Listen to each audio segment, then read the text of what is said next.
Hey, sweeties, I'm back.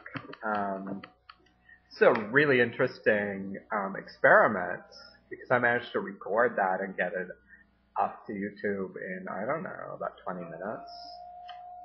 So I'm kind of interested in interweaving video blogging into the blogosphere. So thanks for participating in this bizarre experiment. Okay, so I'm going to continue with Gina in SF. Gina in SF is less. She did a really long comment, and so I'm picking out pieces. But that's going to happen if you write a whole page of a comment reaction. People aren't going to read all of it. It's almost like, I don't know, people just don't know what to react to anymore if you make 10 points in a post. But, okay. Gina SF responds, her business, not yours. As was written, don't blame someone in stealth for the intolerance of the culture they lived in. So she's, I think, saying Jay's right, blame the culture and not them. But yeah, that's the whole point, is it's not about blaming, it's about accountability. It's about if everybody stays stealth and there's no visible presence, how are we ever going to fucking change this? So, it's not about blaming the victim. So, this isn't about victimization, okay? Not everything's about the victim. And her business, not yours. And, so that was the thing about, whether someone's stealth or not. And, again, it goes back to these, it's the identity politics of feminism.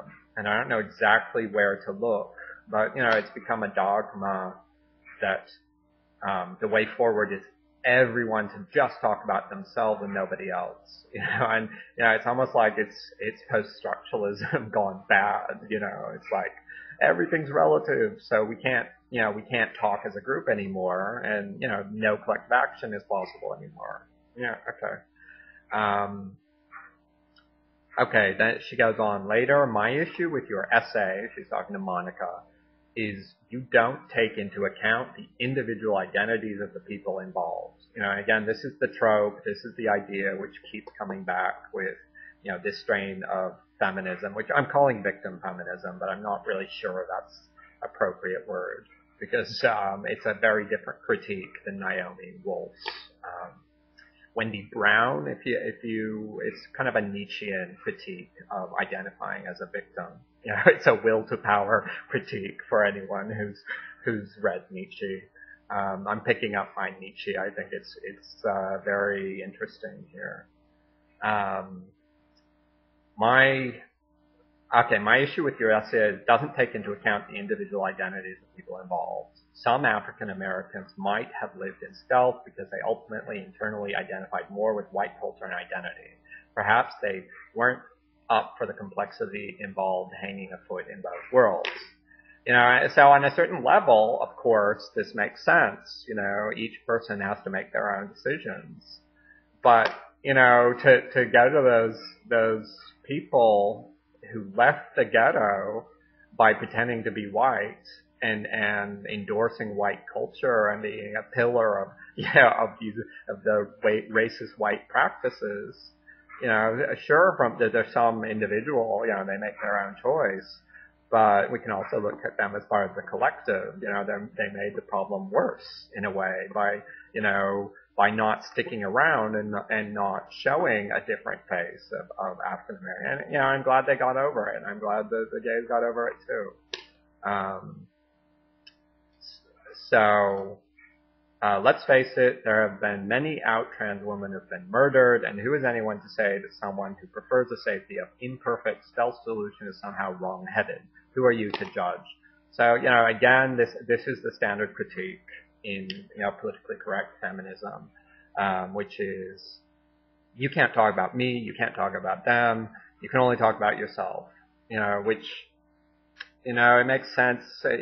There is a frame in which that makes sense, right? There is a frame in which that makes sense, and there's a frame in which it's ludicrous. How could feminism ever have happened if, all of the suffragettes had been told, you can't speak for those other women. They like being household slaves. You have to just speak for yourself. I really don't know when this happened in feminism. It's really too bad. It's kind of college campus politically correct feminism, which has bled into transgender, unfortunately. Their lives, their choices, not anyone else's business, even yours, Monica. So again, it's this same critique over and over again. You can't talk about them, Monica. You have no right to talk about them. You don't know their life. You don't know their situation. You don't know their lived experience. Which, it's kind of this whole postmodern thing. Yeah, there's a frame in which that's true, and it's also, puts you in an impossible political. You can't do politics anymore because you can't talk about collectivity. So I reject that. And one thing I didn't talk. Let's face it, there have been many out trans women that have been murdered.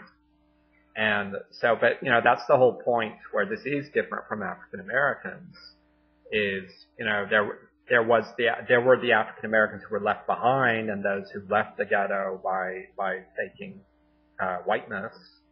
But, in our thing, there's just no visible presence for male bodies and feminine behaviors at all. It's totally been erased from the street.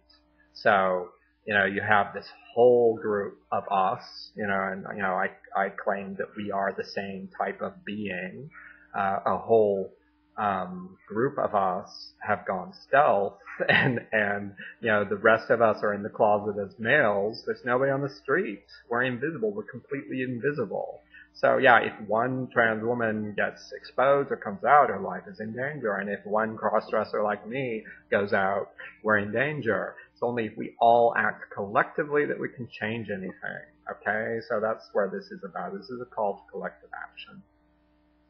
And as we discussed previously, I'm back. As we've discussed previously, oh dear, I've got to stop again.